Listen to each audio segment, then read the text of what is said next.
بسم اللہ الرحمن الرحیم۔ ان اللہ و ملائکتہ یصلون علی النبی یا ایھا الذین آمنوا صلوا علیہ وسلموا تسلیما۔ اللہم صلی علی محمد وعلی آل محمد۔ محترم خواتین و حضرات، پیام صبح میں ایک بار پھر خوش آمدید۔ میں ہوں آپ کا میزبان انیق احمد۔ آج پیام صبح کا موضوع عاجزی اور تکبر۔ عاجزی کیا ہوتی ہے، تواضع کیا ہوتی ہے، تکبر کیا ہوتا ہے، ہم بات کو آگے بڑھائیں گے۔ غرور کیا ہوتا ہے، استکبار کیا ہوتا ہے، انا کیا ہوتی ہے، خود پرستی کیا ہوتی ہے، وغیرہ وغیرہ۔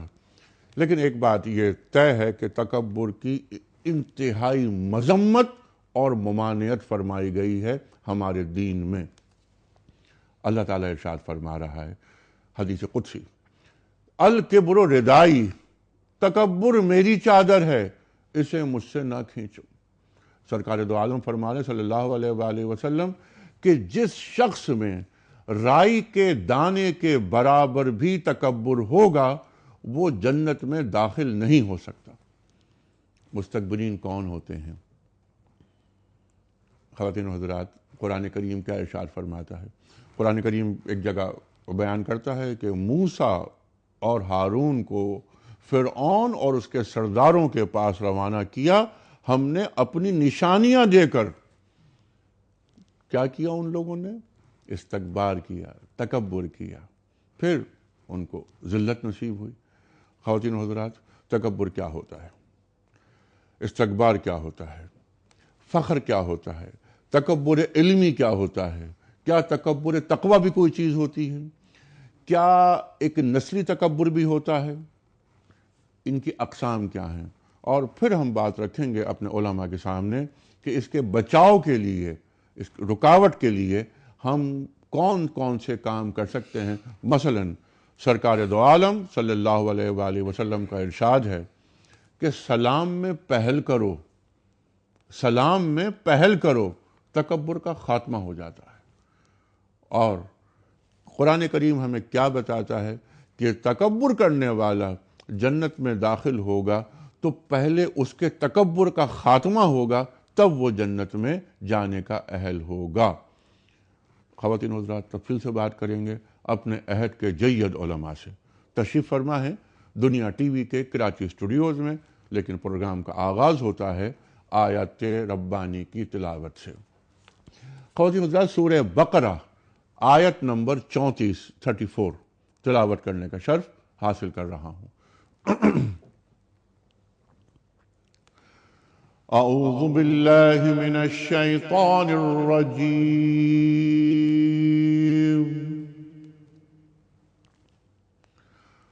بسم اللہ الرحمن الرحیم۔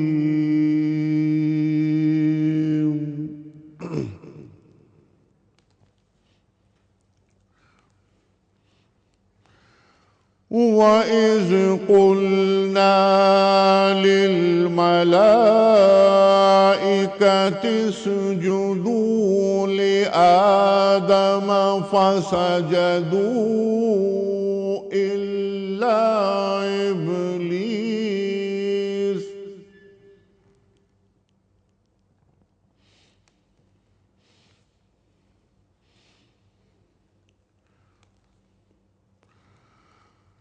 وَإِذْ قُلْنَا لِلْمَلَائِكَةِ اسْجُدُوا لِآدَمَ فَسَجَدُوا إِلَّا إِبْلِيسَ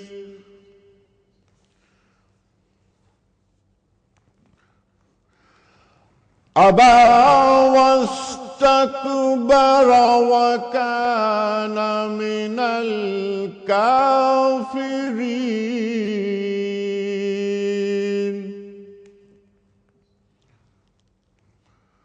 صدق اللہ العظیم۔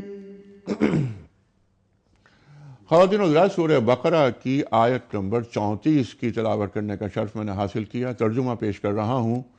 اور جس وقت ہم نے فرشتوں کو حکم دیا کہ آدم کے سامنے سجدے میں گر جاؤ تو سب سجدے میں گر گئے سوائے ابلیس کے۔ اس نے کہنا نہ مانا اور غرور میں آ گیا اور کافروں میں ہو گیا۔ صدق اللہ العظیم۔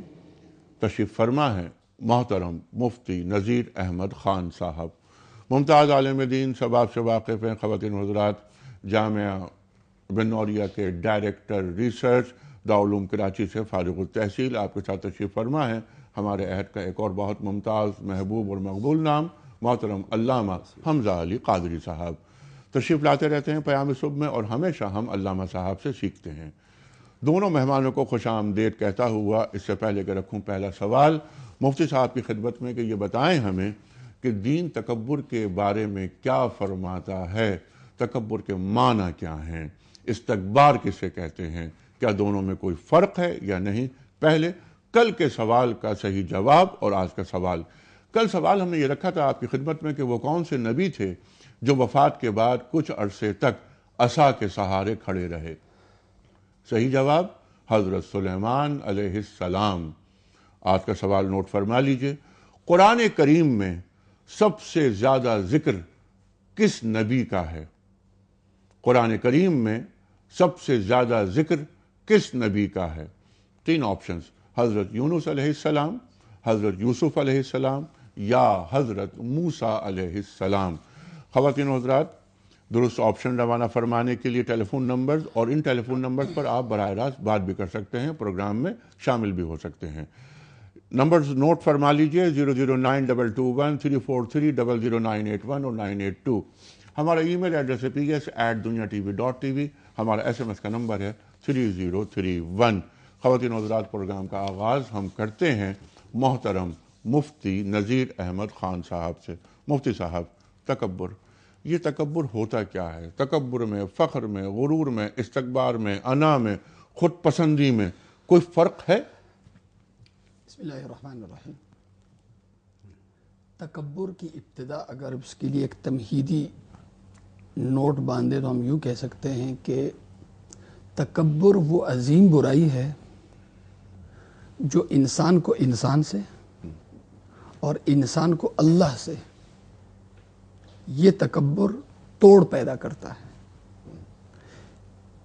اسلام چاہتا یہ ہے کہ تمام کے تمام انسان برابر ہوں، تمام کے تمام انسان برابر ہوں، خواہ معاشی لحاظ سے، خواہ تعلیمی لحاظ سے، خواہ صلاحیتوں کے لحاظ سے ان میں فرق ہو، لیکن اس فرق کو بڑائی کی صورت میں ایک دوسرے پر جتانا اس انداز سے کہ ایک انسان دوسرے سے اپنے آپ کو برتر سمجھے، ٹھیک ہے، اسلام اس کی اجازت نہیں دیتا۔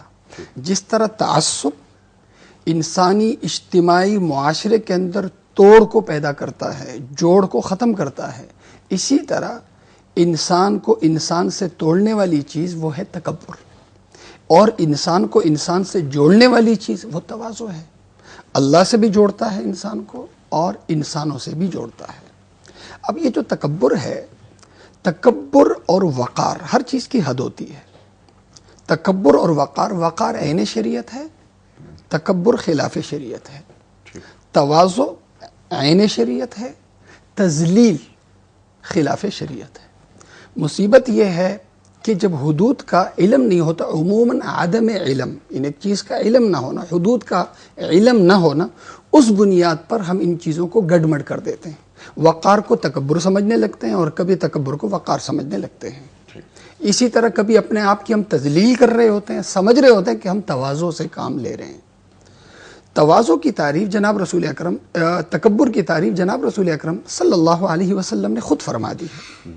ایک صحابی، یہ صحیح ابن حبان کی روایت ہے، رسول کریم صلی اللہ علیہ وسلم کی خدمت میں حاضر ہوئے، عرض کیا یا رسول اللہ، حبب الی الجمال، خوبصورت رہنا، اچھے سے اچھا رہنا یہ مجھے بہت پسند ہے۔ میں نہیں چاہتا کہ کسی بھی حوالے سے کوئی مجھ سے بڑا لگے، بلکہ ہر ایک سے میں خوب لگوں، ہر ایک کے مقابلے میں میں خوب لگوں۔ بتائیے، اپنے آپ کو انتہائی اچھا رکھنا، اتنا اچھا رکھنا کہ دوسروں سے میں اچھا لگوں، کیا یہ تکبر ہے؟ رسول کریم صلی اللہ علیہ وسلم نے ارشاد فرمایا یہ تکبر نہیں ہے۔ پھر آپ صلی اللہ علیہ وسلم نے ارشاد فرمایا ان من الکبر صفح الناس وغمط الحق، اور ایک دوسری روایت میں ان اللہ جمیل یحب الجمال، اور اس میں یہ بھی ہے، آیت ہے یا حدیث؟ یہ حدیث ہے، ان اللہ جمیل یحب الجمال، وہ بھی روایت ہے۔ اور اس میں بعض الفاظ تکبر کے تعلق سے رسول کریم صلی اللہ علیہ وسلم نے جو تعریف فرمائی وہ بطر الحق وغمت الناس کے الفاظ ہے۔ اس کا مطلب ہے تکبر یہ ہے کہ میں دین کو اپنے لیول سے کم سمجھوں، دین کو اپنے لیول سے کم سمجھوں، کہ سنت رسول احکام دین کی اتباع میں کروں گا، میں متبع دین اگر کہلاؤں گا تو میرا لیول کیا ہو جائے گا، معاشرے میں گر جائے گا۔ اللہ اکبر، یہ تکبر، اللہ اکبر، یعنی حق کا انکار، حق کو اپنے لیول انکار آپ نہیں کر رہے، لیکن اپنی زندگی اس کے مطابق اس لیے نہیں بنا رہے کہ میں اگر اختیار کروں گا تو میرا لیول کیا ہو جائے گا، معاشرے میں گر جائے گا، لوگوں کی نظروں میں گر جائے گا، نمبر ایک۔ اور دوسرے تعلق سے اس پہ ہے کہ میں جو اپنے آپ کو بڑے ایک لیول پہ رکھ رہا ہوں، وقار یہ ہے کہ میں کسی سے کم نہ لگوں، کوئی مجھے کم نہ سمجھے، ٹھیک ہے۔ تکبر یہ ہے کہ میں کسی کو اپنے برابر نہ سمجھوں، یعنی دوسروں کو میں کم سمجھوں، حقیر سمجھوں۔ مفتی صاحب کی اس گفتگو کے بعد میں چاہتا ہوں کہ ذرا سا اور بات آگے بڑھائیں آپ۔ تکبر، ایک تو تعریف تکبر کی واضح ہو جائے کہ تکبر کہتے کسے ہیں۔ ایک تو یہ کہ وہ حق کا جو تقاضا ہے یا حق مجھے جہاں دیکھنا چاہتا ہے میں وہاں حق کو نہیں رکھ رہا، بلکہ اپنے قد کو بڑھا رہا ہوں، حق کو نیچے لا رہا ہوں، نمبر ون، جیسے کہ آپ نے فرمایا۔ دوسری بات ہے مخلوق خدا کی تذلیل اور تحقیر، یہ ہے تکبر۔ استکبار اور تکبر میں کیا فرق ہے علامہ صاحب؟ اعوذ باللہ من الشیطان الرجیم، بسم اللہ الرحمن الرحیم، اللہم انی اعوذ بک من الکفر والکبر والکسل والجہل فتنة الفقر وعذاب القبر۔ کبر تو کہتے تو بڑائی کو ہے، لیکن ایک بڑائی اپنے نفس کے لیے دیکھنا، اور کبر کا آغاز جو ہوتا ہے، اچھا ایک بات عرض کروں کہ باطن میں اگر اپنے آپ کو کسی فضیلت سے منسوب سمجھنا، یہ ایک چھپا ہوا کبر ہے۔ یہ جب ظاہر ہوتا ہے تو تکبر ہوتا ہے، باطن میں کبر ہوتا ہے، یہ نفس کی ایک صفت ہے، مذموم ہے، اسے چھپا کے رکھنا چاہیے۔ اور یہ کبر اگر جب ظاہر ہو جائے تو تکبر ہوتا ہے، اور اس کا جو بتدریج حضرت نے بہت پہلو تراشے گفتگو میں، اور میں بھی اسے بتدریج یوں عرض کروں گا کہ اس کا آغاز خود بینی سے ہوتا ہے، اور اس کے بعد خود پسندی ہوتی ہے، اور یہاں تک کہ وہ خود پرستی مبتلا ہوتا ہے۔ آدمی خود کو دیکھتا ہے، حتیٰ کہ جیسے آئینہ دور سے آئینہ نظر آتا ہے، لیکن جب آئینہ سامنے آتا ہے تو انسان آئینہ بھی نہیں دیکھتا، اپنے آپ ہی کو دیکھتا ہے۔ خود بینی جو ہے، اچھا، اور پھر اس پہ فضیلت اپنی ہو کسی کی ہو، یہ دیکھنا چاہیے کہ یہ فضیلت عطا کس نے کی ہے۔ سبحان اللہ۔ جب تک فضلنا بعض والا بات کا قانون تو چل ہی رہا ہے، اللہ تعالیٰ نے فضیلت عطا فرمائی ہیں، دولت میں، خوبیوں میں، صفات میں، آپ سب اہل علم عقل و دانش ہیں، اشارت کافی ہے، لیکن فضیلت پہ جب نظر جائے، حکم پہ نظر جائے تو یہ دیکھیں یہ حکم کس کا ہے، یہ فضیلت کس کی عطا کردہ ہے۔ سیدنا آدم علیہ السلام کے واقعے میں جب شیطان ابا واستکبر وکان من الکافرین کھڑا ہوا اور غرور کیا، اور وہ ہو گیا کافروں میں، کانا شدت کے لیے بعد میں کہ وہ بڑا پکا کافر ہو گیا، عابد و زاہد ہو کر وہ کافر ہو گیا خود پرستی کی بنا پر۔ اس نے یہ نہیں دیکھا کہ حکم کس نے دیا ہے سجدے کا، اس نے دیکھا کہ آدم کو سجدہ کرو، یہ نہیں دیکھا کہ یہ فضیلت دی کس نے ہے، حکم کس کا ہے۔ ہم بھی جب کسی نعمت کو دیکھیں کسی کے پاس تو یہ دیکھیں اس کا عطا کرنے والا کون ہے، وہ جو کبریائی جس کو سجتی ہے، اور کبریائی اللہ تعالیٰ کی وہ صفت ہے، ہر صفت کا پرتو بندے میں ہے اور اس کا اظہار بھی ہونا چاہیے، لیکن یہ وہ چند صفات ہے جو اللہ کے لیے محمود ہے، بندے کے لیے مذموم ہے۔ اللہ ہی کے لیے محمود ہے، بندے کے لیے مذموم ہے۔ جیسا کہ انٹرو میں عرض کیا تھا ہم نے، اللہ تعالیٰ کے رسول فرما رہے ہیں صلی اللہ علیہ وسلم، رائی برابر بھی تکبر ہوا تو وہ شخص جنت میں داخل ہی نہیں ہو سکتا۔ مفتی صاحب، قرآن کریم کی ہم آیات کی طرف چلتے ہیں۔ ایک تو جیسے ابھی بات ہوئی، پھر تلاوت بھی میں نے جس آیت کی تھی، ابا واستکبر وکان من الکافرین۔ ایک بات تو یہ سمجھ میں آتی ہے اس آیت کی روشنی میں کہ جو استکبار کرتے ہیں پھر وہ کافروں میں ہو جاتے ہیں، کفر کے مرتکب ہو جاتے ہیں، ٹھیک ہے۔ ایک بات یہاں پر واستکبرا ہے، استکبار اور تکبر میں کوئی فرق ہے؟ جیسے ابھی آپ نے سوال اٹھایا تھا کبر اور استکبار، ٹھیک ہے۔ مادے کے اعتبار سے کاف با را، ٹھیک یہی اگر ہم استفعال میں لے جائیں تو استکبرہ ہو جاتا ہے. ٹھیک. استکبرہ کبیر بننے کی، اپنے آپ کو کبیر سمجھنا، یعنی میں اپنے آپ کو ایسا سمجھوں کہ حقیقت میں ویسا نہ ہوں. ٹھیک. میں حقیقت میں وہ نہیں ہوں لیکن اپنے آپ کو سمجھ رہا ہوں. ٹھیک. میں حقیقت میں بڑا نہیں ہوں لیکن اپنے آپ کو بڑا سمجھ رہا ہوں. تو استکبرہ کا مطلب ہے کہ بتکلف اپنے آپ کو کبیر سمجھنا، اپنے آپ کو بڑا سمجھنا، لوگوں کے مقابلے میں بھی اپنے آپ کو بڑا سمجھنا اور دین کے مقابلے میں بھی اپنے آپ کو بڑا سمجھنا. اچھا، بڑا سمجھنا. جی. ایک تو غرور مجھے میں آ گیا خدا نہ خواستہ، اور میں نے اپنے آپ کو بڑا سمجھا. مجھے اپنی بڑائی آپ سے مطلوب ہو گئی. واہ واہ، کیا بات، کیا اس کے بڑائی مطلوب ہو گئی، مطلوب ہو گئی. زبردست. یہی جو مطلوب کا لفظ ہے، بڑا سمجھنا یا مطلوب ہو گئی، یہ جو معنی ہے یہ استکبارہ کے اندر یہ موجود ہے. استکبار کی طرف لے ٹھیک ہے. بڑا ہو کر اب بڑا نہ سمجھا عرض کر رہا ہوں اللہ اکبر. اب یہاں پر دیکھیں استکبارہ بڑائی مطلوب کیسے ہو گئی. اسے بڑائی مطلوب ہوئی اس موقع کی مناسبت سے. شیطان نے اللہ کے حکم کو نہیں دیکھا، اپنی حیثیت کو دیکھا کہ خلقتنی من نار و خلقتہ من طین. آپ نے پیدا مجھے آگ سے کیا ہے، پیدا اسے مٹی سے کیا ہے، آپ جو حکم دے رہے ہیں وہ حکم میرے لیول کا دیں. عرض کر رہا ہوں جو حکم دے رہے ہیں مجھے حکم میرے لیول کا دیں. یہ جو حکم آپ دے رہے ہیں کہ میں ایک مٹی سے پیدا انسان کے سامنے جھک جاؤں، یہ میرے لیول کے مطابق آرڈر نہیں ہے، لہذا میں اسے نہیں مانتا. تو اللہ تعالی سے اس نے کبیر ہونے کو طلب کیا، یعنی مطلوب تھا اسے کہ میں چونکہ بڑا ہوں، یہ حکم مجھ سے کمتر ہے، لہذا یہ میرے شایان شان نہیں ہے، لہذا جو حکم میرے شایان شان نہیں ہوگا وہ نہیں. یعنی اللہ کے حکم کو نہیں دیکھا، اپنی حیثیت کو دیکھا. اور ایک متکبر آدمی میں اور ایک متواضع انسان میں فرق کیا ہے؟ یہی ہے وہ تہذیب انسانیت. اگر ہم کہیں کہ انسانی معاشرے میں اور حیوانی معاشرے میں، دینی معاشرے میں اور کافر معاشرے میں فرق کیا ہے، وہ فرق اسی آیت کے اندر واضح ہے. ہمیشہ ایک مسلمان جو ہوتا ہے وہ اپنی حقیقت کو دیکھتا ہے، سامنے والے کی حیثیت کو دیکھتا ہے. حضرت عرض کر رہا ہوں اپنی حقیقت کو دیکھتا ہے، میری حقیقت کیا ہے، میں پیدا کس سے ہوں. اسی حقیقت کی طرف مائل کرنے کے لیے کہ تواضع عظمت انسانی کی بنیاد ہے. انسان کو ہیرے سے پیدا نہیں کیا گیا، مٹی سے پیدا کیا گیا، اور وہ بھی بدبودار مٹی. خلق من ماء دافق.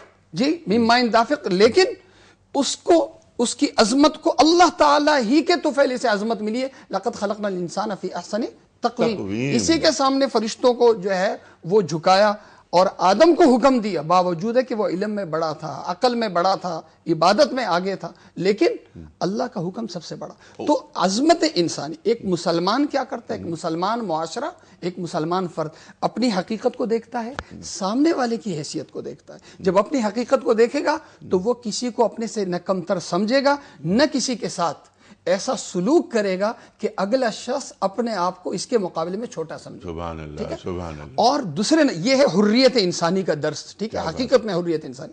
اور ایک شیطانی معاشرہ، شیطانی فرد، کافر شخص، وہ کیا کرتا ہے، وہ اپنی حیثیت کو دیکھتا ہے، سامنے والے کی حقیقت کو دیکھتا ہے. اللہ کے رسول صلی اللہ علیہ وسلم کا ایک قول، آپ کا فرمان ذہن میں آ رہا ہے، اور آپ وجہ وجود کائنات محمد مصطفیٰ احمد مصطفیٰ صلی اللہ علیہ وآلہ وسلم لولا لما خلقت الافلاق.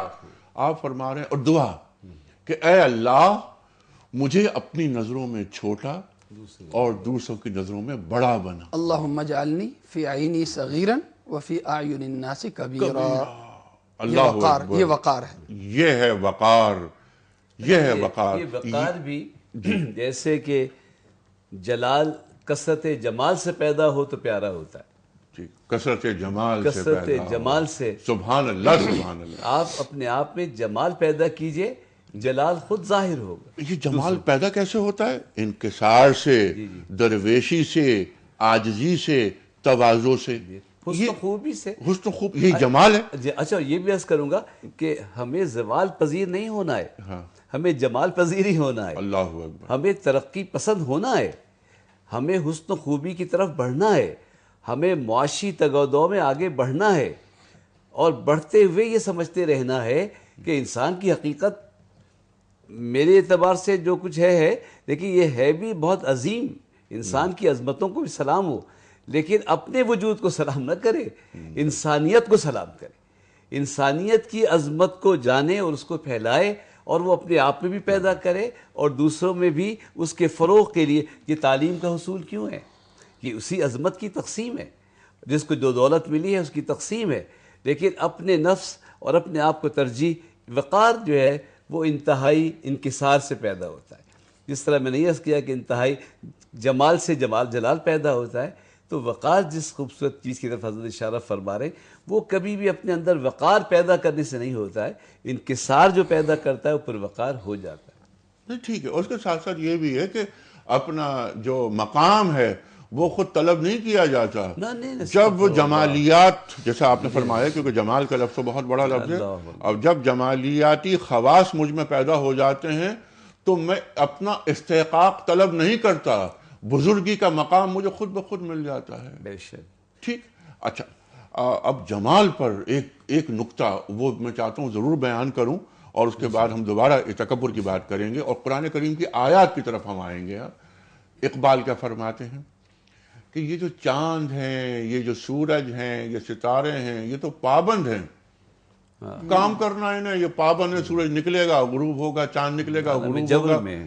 لیکن ایک مسلمان جو مرد مومن ہوتا ہے وہ کیا کرتا ہے کہ اللہ کے جمال میں اپنا حصہ ڈھونڈتا ہے، اس حصے کو اپنے اندر شامل کر کے اللہ کے اس کائنات کے جمال میں اضافہ کرتا ہے.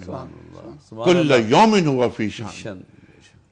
لمحے شان نرالی. ہاں، کہ کیا ہے وہ، یہ کائنات ابھی ناتمام ہے شاید کہ آ رہی ہے دمادم صدائے کن فیکون. اس کائنات کو بنانا ہے خوبصورت. قرآن کریم کی آیات مثال کے طور پر جو ان الذین یستکبرون عن عبادتی سیدخلون جہنم داخرین، جو تکبر کریں گے میری عبادتوں سے ان کے لیے جہنم کا ذلیل عذاب ہوگا. قرآن کریم ارشاد فرما رہا ہے. تکبر کی جو مذمت ہے، تکبر کو جو گھٹیا بنایا گیا ہے، قرآن جو سبق دے رہا ہے ہمیں. مفتی صاحب، اب یہاں پہ اس آیت کے اندر جیسے میں نے پہلے عرض کیا کہ تکبر کا اصل تعلق دین پر عمل سے ہوتا ہے. اس کا جو الذین یہ جو الذین یتکبرون فی الارض ہے، یا الذین یتکبرون فی الارض بغیر الحق، یا یستکبرون عن عبادتی.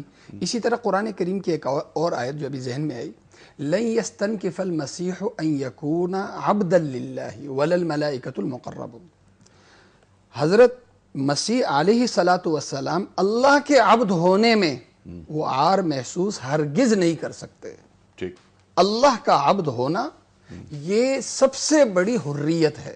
اللہ کا عبد کیا ہے کہ میں اپنے آپ کو 24 گھنٹے اللہ کے دین کے تابع رکھوں. سبحان اللہ. ٹھیک ہے. تابع میں اسی وقت رکھوں گا کہ جب میں یہ سمجھوں کہ دین بہت عظیم ہے، اللہ دین مجھ میں آئے گا تو میں عظیم بن جاؤں گا. میں اپنی ذات میں کچھ نہیں ہوں، میں سب کچھ اس وقت ہوں گا کہ جب دین مجھ میں آئے گا. اس لیے کہ اللہ تعالیٰ کو اس دنیا میں سب سے زیادہ، بلکہ انبیاء کے مقابلے میں بھی سب سے زیادہ اگر کوئی چیز عزیز ہے تو وہ اللہ تعالیٰ کا دین ہے. دین آئے گا تو میں سب کچھ بنوں گا، دین نہیں ہوگا. اب یہ دین مقدم دین ہو گیا. مقدم دین ہوتا ہے. مفتی صاحب، یہ بہت اہم نقطہ ہے کہ مقدم دین ہو گیا، فوقیت دین کی ہو گئی ہے. دین تکبر استکبار سے دور رکھتا ہے، عاجزی، تواضع، انکسار، درویشی پیدا کرتا ہے. یہ حاصل کیسے ہوتی ہے؟ دین سے قربت، اور دین سے قربت کے لیے رول ماڈل سرکار دو عالم صلی اللہ علیہ وآلہ وسلم. خواتین حضرات، بریک کی طرف جا رہے ہیں، واپس آئیں گے. ٹیلی فون لائنز اوپن ہوں گی، سوالات آپ کے، جوابات ہمارے علماء کرام کے. خواتین حضرات، بات یہ بھی رکھیں گے کہ تکبر کی اقسام کیا ہیں. ایک تکبر وہ ہوتا ہے جو خاموشی سے ہمارے اندر آ جاتا ہے. بعض تکبر ہم یہ بھی دیکھتے ہیں اپنے معاشرے میں. ہمارا معاشرہ مسلمانوں کا معاشرہ، اس معاشرے میں ایک علمی تکبر بھی ہو جاتا ہے کہ 8-10 ہزار کتابیں میں نے پڑھ لیں اگر، تو میں ایک بڑے منصب پر فائز اپنے آپ کو سمجھتا ہوں، سوسائٹی سے کٹ جاتا ہوں، ایک اونچے چبوترے پہ بیٹھ جاتا ہوں. ایک تکبر ہوتا ہے تقوی کا تکبر. کیا دین ان تکبروں کی کوئی گنجائش اپنے اندر محسوس کرتا ہے؟ کیا ہوتا ہے تقوی کا تکبر؟ سراہی سر نگوں ہو کر بھرا کرتی ہے پیمانے، جھکایا جاتا ہے سر کو، پھلدار درخت جھکتے ہیں، یہ ہمارا دین کہتا ہے۔ لیکن کیا ہم اپنے معاشرے میں ایسا پاکیزہ ماحول دیکھ رہے ہیں؟ معمولی چھوٹے چھوٹے لوگ، ذرا سا چھوٹا سا منصب مل جاتا ہے، جو پاکستان کی ایک زبان میں یا کراچی کی زبان میں ایک چیز آتی ہے، ایک جملہ آتا ہے کہ ان کی گردن میں سریا آ گیا ہے۔ یہ سریا کیا ہوتا ہے؟ انسان کی اوقات کیا ہے؟ جو مفتی صاحب نے فرمایا نا کہ یہ سڑی ہوئی مٹی سے، گارے سے، اور بلکہ خلقا من ماء دافق، گندے پانی سے پیدا کیا گیا ہے۔ انسان کی اوقات کیا ہے؟ وہ تکبر کرتا ہے۔ خواتین حضرات، ایک بریک، واپس آتے ہیں چھوٹے سے بریک کے بعد۔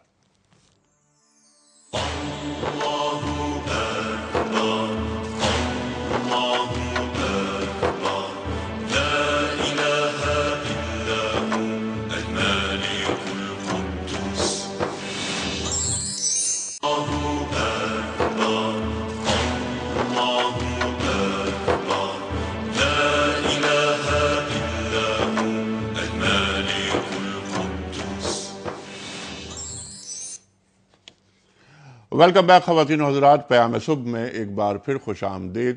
تشریف فرمائے محترم مفتی نذیر احمد خان صاحب اور محترم علامہ سید حمزہ علی قاضی صاحب، دونوں جید علماء، دنیا ٹی وی کے کراچی اسٹوڈیوز میں تشریف فرما ہے، اور ہم عاجزی اور تکبر کے موضوع پر بات کر رہے ہیں کہ قرآن کریم اور ہمارا دین ہمیں عاجزی اور تکبر کے حوالے سے کیا نصیحتیں کر رہا ہے، کیا نکات تعلیم کر رہا ہے، کیا درس ہدایت ہمیں دے رہا ہے۔ خواتین و حضرات، بات شروع کی تھی وہ ایک حدیث قدسی، میں اس کو دہرا دیتا ہوں۔ الکبر ردائی، تکبر میری چادر ہے۔ اللہ تعالیٰ فرما رہا ہے میری چادر کو مجھ سے نہ کھینچو۔ بنیادی باتیں ہوئیں، اب ہم بات کریں گے زمینی حقائق کیا ہیں، اور ہم قرآن کریم کی روشنی میں اور احادیث کی روشنی میں اور اسوہ رسول کریم صلی اللہ علیہ وآلہ وسلم کی روشنی میں یہ دیکھیں گے کہ ہم کہاں کھڑے ہیں، ہمارے رویے کیا ہیں۔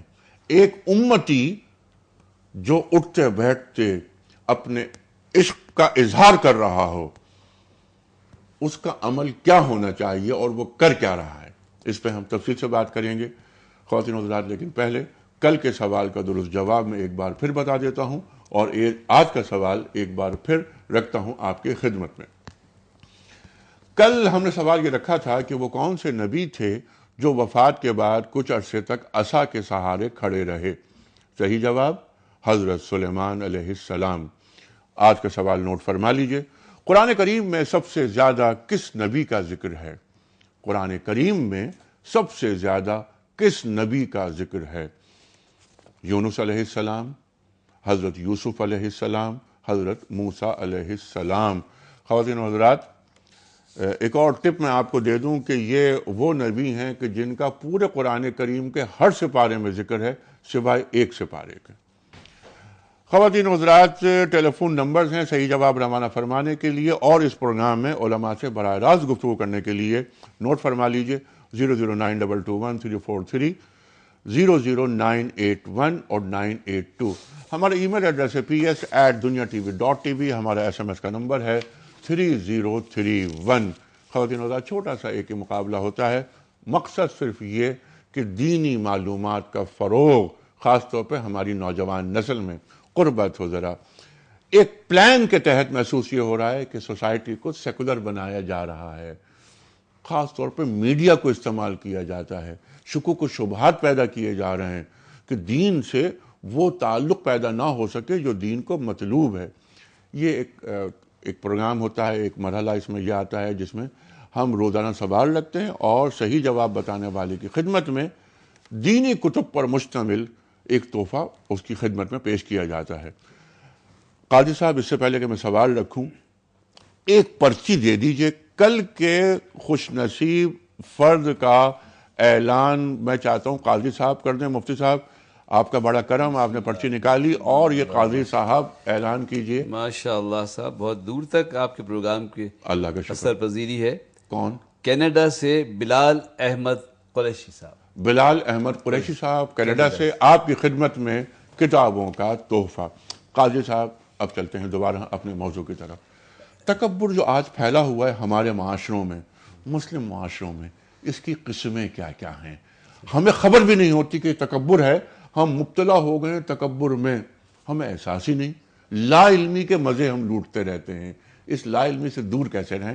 ہمیں آپ گائیڈ جیسا کیجیے. کہ مفتی صاحب فرما رہے تھے کہ جب دین کا کوئی حکم آتا ہے تو ہم سر نیاز ہم کرتے ہیں کہ نہیں، مانتے ہیں کہ نہیں. اور حقیقت یہ ہے کہ امتحان نفس کا جب ہوتا ہے، جب کوئی تھیوری یا کوئی کتاب سامنے آتی ہے، اس وقت نہیں، جب کتاب والا سامنے آتا ہے، سبحان اللہ سبحان اللہ، جب کوئی دین والا سامنے آتا ہے، اللہ اکبر اللہ اکبر، اپنے ہی جیسا ایک شخص سامنے آتا ہے اللہ اکبر اور اس کا حکم ہمیں ماننا ہوتا ہے. اللہ اکبر. اور بظاہر اعتبارات دنیاوی سے وہ ہم سے ممکن ہے بہت سی چیزوں میں بہتر نہ ہو، دولت نہ ہو، جسمانی طاقت نہ ہو، لیکن اس کے پاس دین کا نور ہوتا ہے، علم و فضل کا سرور ہوتا ہے، وہ صاحب امر ہوتا ہے.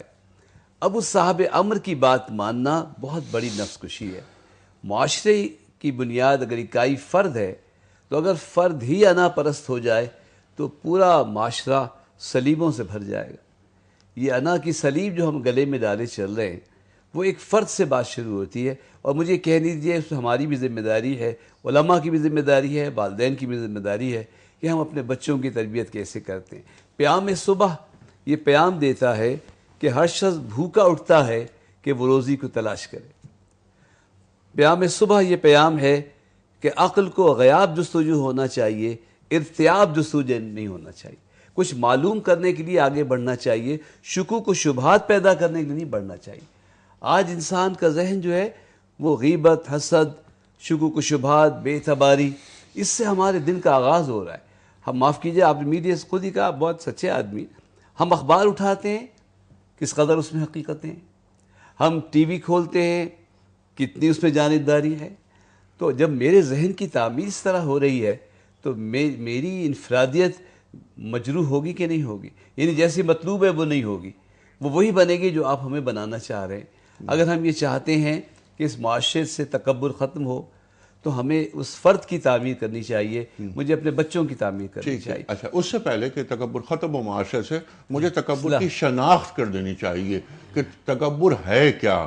جس عمل سے میں گزر رہا ہوں اور اسے میں تکبر سمجھ ہی نہیں رہا. ساؤتھ کوریا سے کوئی صاحب آپ سے بات کرنا چاہ رہے ہیں. السلام علیکم. السلام علیکم سر. جی وعلیکم السلام. کون صاحب، کہاں سے؟ سر میرا نام زمان قریشی اور میں ساؤتھ کوریا سے بات کر رہا ہوں. زمان صاحب فرمائیے. میں آپ کا پروگرام بڑے شوق سے دیکھ رہا ہوں. بڑی محبت. 4 دن سے میری چھٹیاں تھیں.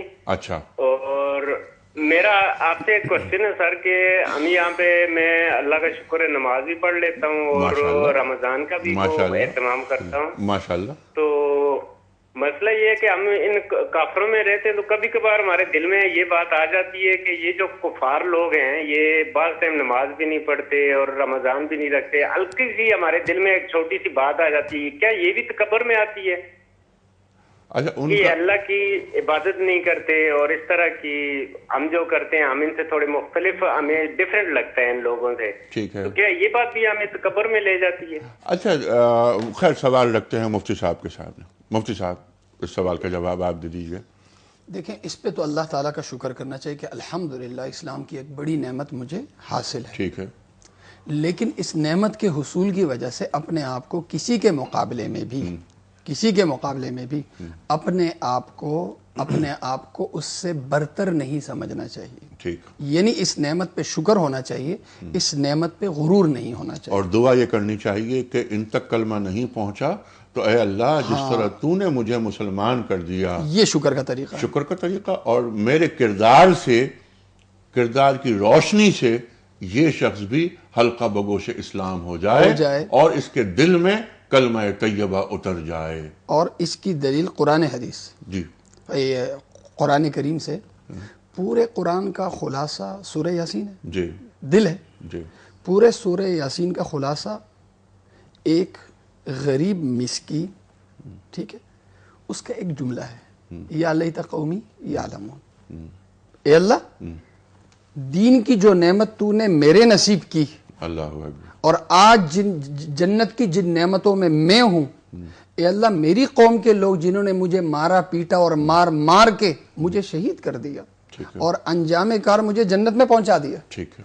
اے اللہ میری اس قوم کو بھی تو یہ نعمت عطا فرما دے. یعنی یہ وہ آرزو تھی, وہ یہ چاہت تھی جی جو اللہ کے حضور انہوں نے جنت میں جب اللہ تعالیٰ نے پوچھا کوئی آرزو باقی ہے, جی نے کہا جی ایک آرزو ہے, اور وہ آرزو یہ تھی, بجائے اس کی کہ بد دعا دیتے, بجائے اس کے کہ حقارت آمیز انداز سے اپنی قوم کا ذکر کرتے, نہیں, بلکہ شکر کا ایک طریقہ کہ اللہ یہ نعمت جب مجھے حاصل تھی تو اے اللہ یہی نعمت آپ ان کو بھی دے دیں. تو شکر یہ ہے کہ میں یعنی خود سے تو یہ نعمت مجھے حاصل ہوئی ہے, لیکن نعمت خود تک حاصل ہو دین کا صرف یہ تقاضا نہیں ہے, دین کا یہ بھی تقاضا ہے کہ یہ دین دوسروں میں بھی آ جائے. سبحان اللہ. اور اس کے لیے دعا بھی ہو, اور ساتھ ساتھ امر بالمعروف اور نہی عن المنکر کے ذریعے حکیمانہ انداز سے وہاں کوششیں بھی ہوں. حکیمانہ انداز سے, اور سب سے بڑی کوشش یہ کہ اپنے کردار کو مثال بنا دیا, معاملات کی درستگی, معاملات کی درستگی میں جی لین دین, کہ ایک مسلمان ایسا ہوتا ہے کہ مسلمان جھوٹ بول ہی نہیں سکتا, اور یہ جب یہ کردار سامنے آئے گا تو یقیناً دین پھیلے گا. تکبر نہیں ہے جو عبادت نہیں کر رہے, بلکہ یہ احساس محرومی ہے ان کا جن کے پاس اللہ نہیں, اللہ کا رسول نہیں ہے. ٹھیک, بلکہ کچھ کالز یہ تھیوری ذہن میں نہیں چاہیے کہ وہ روحیں بھی اقراری ہیں, جی انہوں نے بھی اقرار کیا ہوا ہے, یہاں آ کے بھول گئے ہیں, تو یہ غلط فہمی ان کی کیا بات ہے, یہ روحیں بھی اقراری ہیں, کیونکہ حضرت محمد مصطفیٰ احمد مجتبیٰ صلی اللہ علیہ وسلم کے بعد, آپ کی بعثت کے بعد جتنے لوگ پیدا ہوئے وہ امت محمدیہ کا حصہ ہیں, وہ امت دعوت ہیں.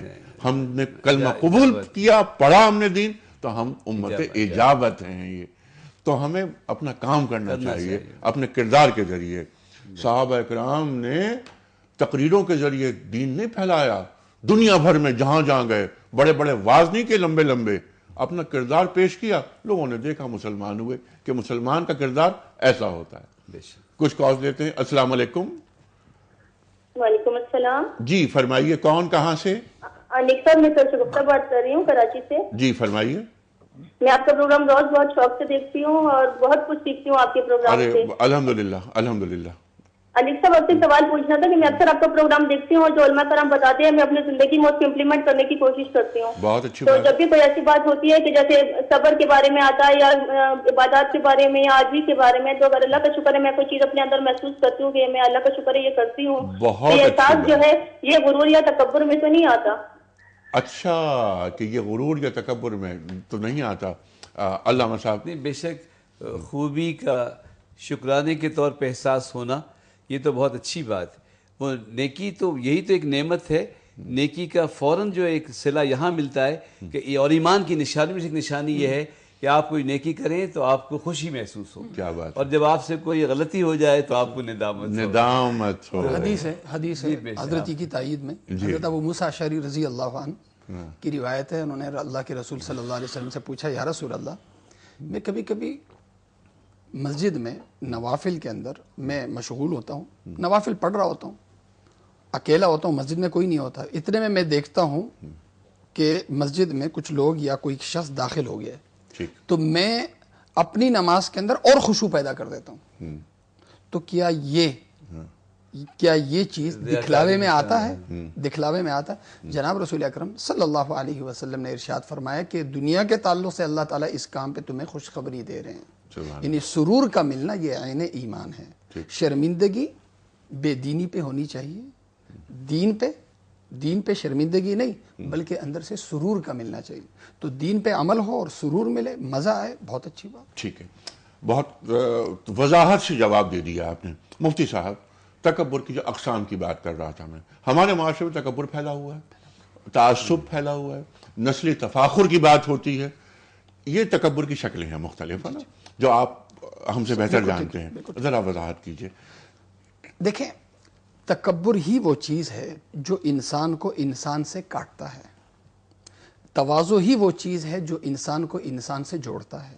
جب انسان کو انسان سے کاٹ رہا ہے, اندر عقیدہ یہی ہے کہ یعنی میرے برابر کوئی نہیں, میری قوم کے برابر کوئی نہیں, میں جس طبقے سے تعلق رکھتا ہوں اس طبقے کے برابر کوئی نہیں. جب یہ تصور پیدا ہوا تو پھر اس کا جو مظاہرہ ہوتا ہے وہ تعصب کی صورت میں ہوتا ہے, وہ علمی تکبر کی صورت میں ہوتا ہے, وہ تکبر تقوی کی صورت میں ہوتا ہے, وہ پھر اس طرح ہوتا ہے کہ جب اس تکبر کا ظہور ہوتا ہے، اور میں نے عرض کیا کہ اس کا جو انجام ہے دین کو اور حق کو اپنے لیول کے برابر نہ سمجھنا، اپنے لیول کے مطابق نہ سمجھنا، آج اس کا ظہور جو ہمیں معاشرے میں نظر آ رہا ہے، ہم تعصبات کا شکار ہیں. اور ایک بڑی چیز، ہم اس وقت ایک نقال قوم ہیں، ہر چیز میں نقل مارتے ہیں. قومی جو وقار ہے، انسانی وقار کو بالکل پیچھے کر دیا ہے. ٹھیک ہے، یہ تو احساس کمتری کی بات ہوئی نا. احساس کمتری اسی لیے ہے، غلامانہ ذہنیت، کہ میں دین کو اپنے برابر نہیں سمجھ رہا. دین کو جب برابر نہیں سمجھ رہا ہوں تو میرے برابر کیا چیز ہو. اب اسی دین کو برابر نہ سمجھنے کی وجہ سے میں اور قوموں کی اتباع پہ میں مجبور ہوا. ٹھیک ہے، اور قوموں سے مراد کیا ہے؟ اور قوموں سے یعنی غیر مسلم قوم، یعنی جیسے آج مغرب کل یہ مغرب. ٹھیک ہے، ابھی ہم مغرب کی بات نہیں کرتے، ہم بات کرتے ہیں کہ یہاں پر ہم جو مقامی مسائل ہیں، ہمارے روزمرہ کے مسائل. ایک تکبر، اگر میرا تعلق کسی خاص خطے سے ہے تو مجھ میں تکبر کے میرا تعلق ایک خاص خطے سے، اس مملکت کے فخر و مباحت جسے، جی میرا تعلق ایک خاص خاندان سے ہے. میں سید ہوں، یا میں شیخ ہوں، یا میں چودھری ہوں، یا میں کھرل ہوں، میں وغیرہ وغیرہ، تو ایک نسلی برتری ہو گئی. یہ بھی تکبر کی نشانیوں میں سے تکبر کی نشانی. ٹھیک ہے، اور قسمیں کیا ہیں تکبر کی؟ میں نے جیسے عرض کیا نا کہ میں اپنے سے یعنی اپنے برابر نہ سمجھوں. تو اپنے برابر سمجھنا، اس کا تعلق جس طرح قومیت سے ہے، لسانیت سے، اسی طرح اس کا تعلق پیشے سے بھی ہے. ٹھیک ہے، اس کا تعلق پیشے سے بھی. مثلا میں ڈاکٹر ہوں، جو ڈاکٹر نہیں ان کو اپنے سے کمتر سمجھ رہا ہوں. میں سائنسدان ہوں، یا میرا تعلق کسی بڑی سیاسی جماعت سے ہے، یا ایک زبان، جو زبان میں بولتا ہوں، دوسری زبانیں جو پاکستان میں بولی جاتی ہیں ان زبانوں کو میں اس سے کمتر سمجھتا ہوں. ایک زبان جو ایک شخص بول رہا ہے، میں اس زبان کو حقیر سمجھتا ہوں، اور اس زبان کی وجہ سے ان زبان والوں کو حقیر سمجھتا ہوں. مجھے عرض دیجیے، آپ نے جو آیات تلاوت فرمائی، ابا واستکبر من کان من الکافرین، اس کے پیچھے جو علت ہے وہ وہی ہے انا خیر منہ، کہ میں اس سے بہتر ہوں.